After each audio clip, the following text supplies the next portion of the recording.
Selamat berjumpa kembali Bapak, Ibu, Saudari-saudara umat beriman yang terkasih dalam Tuhan. Apa kabar Anda hari ini? Selamat berhari Minggu. Selamat beribadah bersama keluarga atau bersama dengan komunitas umat beriman. Dimanapun Anda berada, entah itu secara langsung di gereja dengan protokol yang ketat, tapi juga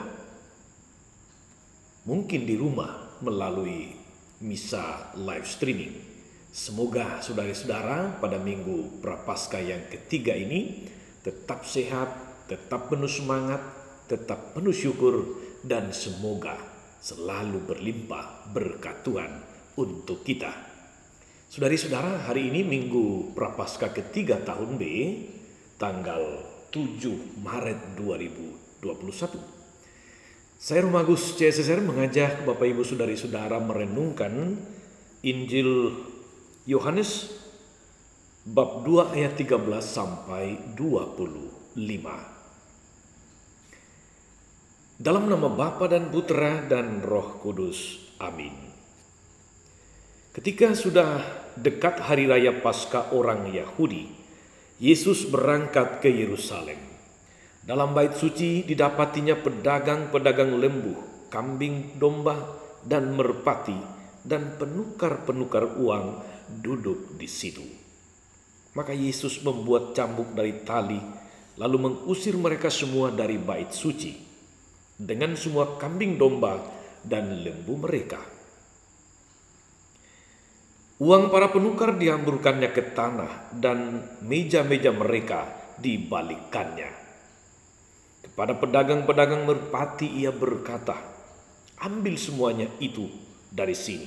Jangan membuat rumah Bapakku menjadi tempat berjualan." Maka teringatlah murid-murid Yesus bahwa ada tertulis, "Cinta untuk rumahmu menghanguskan aku." Tetapi orang-orang Yahudi menantang Yesus, katanya, "Tanda apakah yang dapat engkau tunjukkan kepada kami bahwa engkau berhak bertindak demikian?"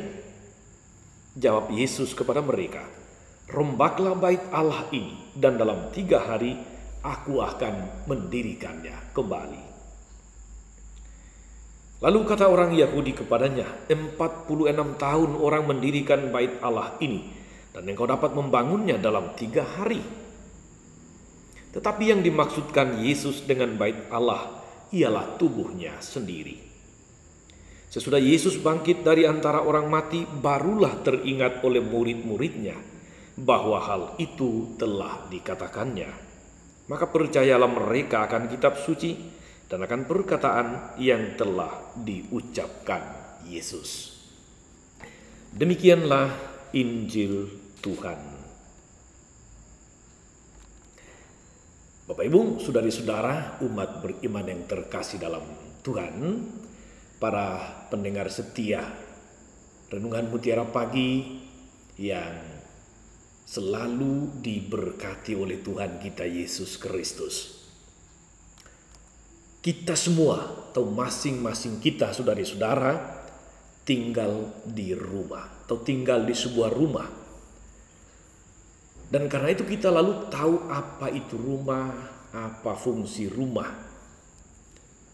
Secara sangat sederhana saudara-saudari, rumah itu adalah tempat kita bernaung, tempat kita berlindung di saat hujan dan dingin, tempat berlindung atas panas terik matahari. Karena itu kita senang, kita tenang dan nyaman kalau kita sudah mempunyai rumah. Sesederhana apapun itu, asalkan kita punya rumah, kita sudah tenang.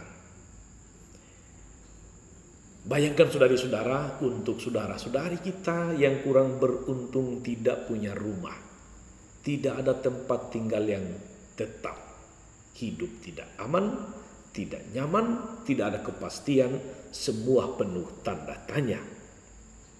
Saudari-saudara umat beriman yang terkasih, secara lebih mendalam, rumah itu menjadi tempat untuk bertumbuh atau menumbuhkan cinta.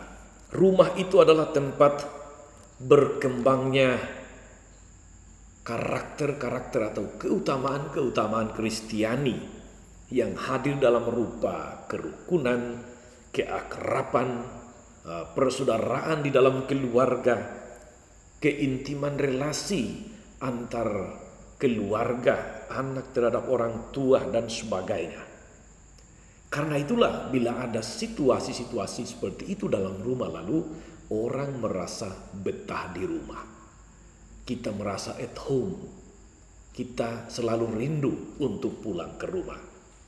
Saudari-saudara, selain itu rumah juga menjadi tempat kita manusia mewujudkan diri, tempat mengaktualisasikan diri atau hidup kita, sehingga di dalam rumahlah manusia atau kita-kita ini menjadi semakin manusiawi. Karena itu pula manusia akan selalu tinggal dalam rumah dan bukan dalam kandang, bukan di gua, bukan di bawah pohon dan sebagainya. Saudari-saudara, umat beriman yang diberkati Tuhan, Injil Yohanes hari ini berbicara tentang rumah Tuhan, yaitu Kenisa, bait Allah di Yerusalem. Kita dengar tadi Yesus menuju Yerusalem atau dia berada di Yerusalem. Lalu dia datang ke bait Allah. Dan di sana Yesus mengusir para pedagang yang menyalahgunakan rumah Tuhan menjadi tempat berjualan, menjadi tempat transaksi, menjadi tempat manipulasi, menjadi tempat suburnya ketidakadilan. Orang menyalahgunakan rumah Allah, bait Allah sebagai mestinya rumah doa, menjadi tempat berbisnis, menjadi tempat untuk bertransaksi. Terhadap tindakan-tindakan seperti ini, saudari-saudara, Yesus kemudian mengusir orang-orang yang melakukan transaksi atau yang berbisnis, yang berjualan di sana. Sehingga kemudian orang-orang Yahudi bertanya, apa hak dia mengusir? Otoritasnya dari mana kok dia bisa mengusir-ngusir orang? Saudari-saudara, ada dua jawaban yang mungkin. Mengapa Yesus mengusir mereka? Pertama, karena rumah Allah itu adalah rumah doa, rumah tempat beribadah, rumah tempat mempersembahkan korban, bukan pasar, bukan tempat berbisnis, bukan tempat bertransaksi. Yang kedua, ini alasan yang lebih rohani. Karena melalui peristiwa pembersihan atau pentahiran bait suci ini, saudari-saudara, Yesus menunjukkan atau Yesus menjelaskan tentang akhir hidupnya. Ketika dia mengatakan, rombaklah bait Allah ini dan dalam 3 hari aku akan membangunnya kembali. Tentu bukan dalam arti yang sebenarnya. Karena itu merupakan sebuah pesan simbol mengenai dirinya sendiri. Rombak bait Allah dan dalam 3 hari aku akan membangunnya kembali. Itu bercerita, itu menjelaskan tentang kebangkitannya setelah 3 hari. Saudari-saudara, umat beriman terkasih, lalu pertanyaannya untuk kita, apa relevansinya firman Tuhan hari ini bagi kita? Atau apa relevansinya peristiwa Yesus mengusir pedagang dari bait Allah dengan segala makna rohaninya tadi? Saudari-saudara, umat beriman terkasih, saya pikir kita tidak boleh mengerti peristiwa ini sebatas apa yang dulu faktual terjadi, tapi kita mengertinya secara rohani. Maksud saya, kita bertanya, sebetulnya bait Allah itu apa? Atau yang manakah bait Allah itu? Apakah yang dulu pernah ada di Yerusalem atau seperti apa? Tapi kalau kita mendengar kata-kata Yesus di bagian akhir tadi, lalu jelas. Bait Allah itu sebetulnya saudara-saudari adalah tubuh kita. Bait Allah itu adalah diri kita. Tempat Allah bersemayam. Tempat Allah menyampaikan isi hatinya. Tempat kita berjumpa dengan Tuhan sendiri. Karena itu saudara-saudari, misalnya di dalam surat Rasul Paulus kepada jemaat di Korintus, surat yang pertama. Bab 6 ayat 19, di situ misalnya Paulus mengingatkan jemaat bahwa tubuh adalah bait Allah. Tubuh adalah kenisa Roh Kudus. Karena itu saudara-saudari, seperti Yesus membersihkan bait Allah dalam arti fisik, hendaknya kita masing-masing juga membersihkan bait Allah kita masing-masing, yaitu diri kita, hati kita, tubuh kita, sebagai tempat Allah bersemayam, sebagai tempat Allah bersabda atau menyampaikan segala kehendaknya. Secara lebih mendalam saudari-saudara, itu berarti bahwa kita diajak untuk membersihkan hati kita, tempat Allah bertahta. Hati perlu selalu bersih atau dibersihkan, ditahirkan.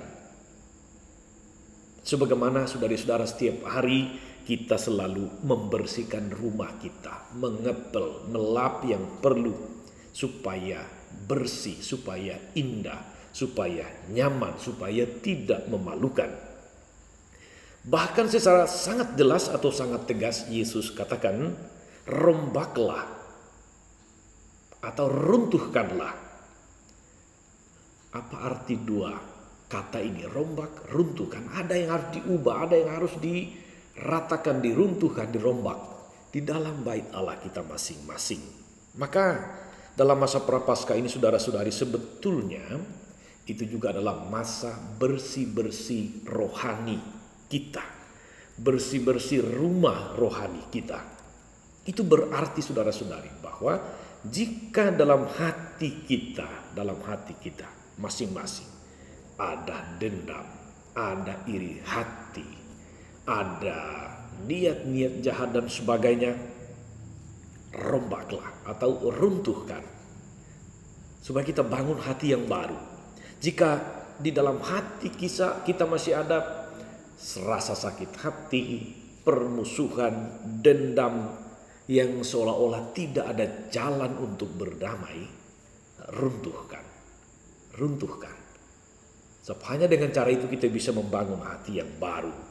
Jika masih ada dengki, masih ada dendam yang mau dibalaskan, runtuhkan, rombak, supaya hati kita bersih dari segala macam virus-virus jahat seperti itu.